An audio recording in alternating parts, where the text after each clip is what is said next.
Okay, the first thing I'm doing is charging this cube. You can see the red light blinking.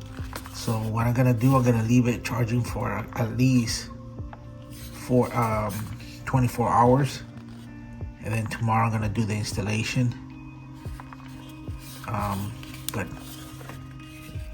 it's very steady. It's plastic, but this is kind of metal, where you have this circles that attach to a metal plate. The magnet's pretty strong.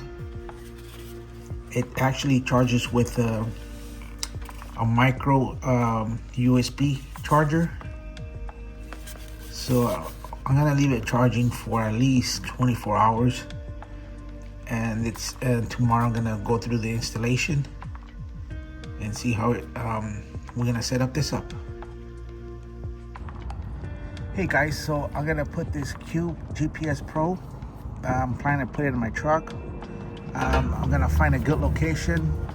As you can see, this thing, it attaches really good.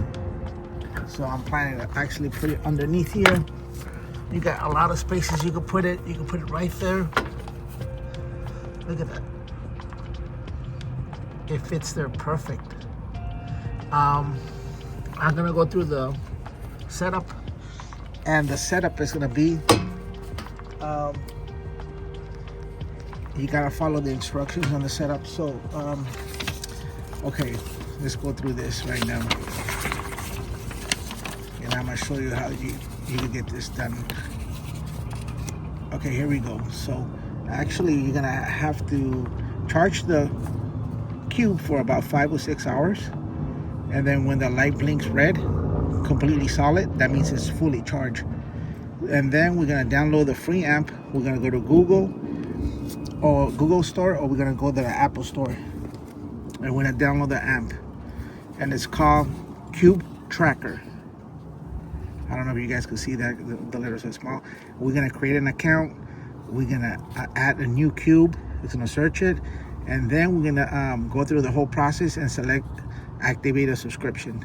And I think the subscription's like $16.50 for a year. So that's gonna add up the whole year. So you're probably paying like $240 around there. And then if you're gonna pay monthly, it's about $20 a month, which is a good price because you don't want to lose your inventory or your truck or your trailer. But this will work perfectly, and they cannot find it actually if they try to search for it. So this is the good thing about it. You can put a geofence when it leaves and everything. So let me go through the process, and then I'm gonna install it. So stay tuned. So guys, this is the Cube Tracker application that you want to download. This is the one that you want to download on your phone or your iPad. And then when you see your cube already synced into the amp, you'll see this, and then you're going to tap on it, and finally you'll see your location, the maps, and this is where you actually will know where you're at. So it works perfect. I recommend this to everybody to protect your investment. I'll put a description and link where you can buy it. Thanks for tuning in.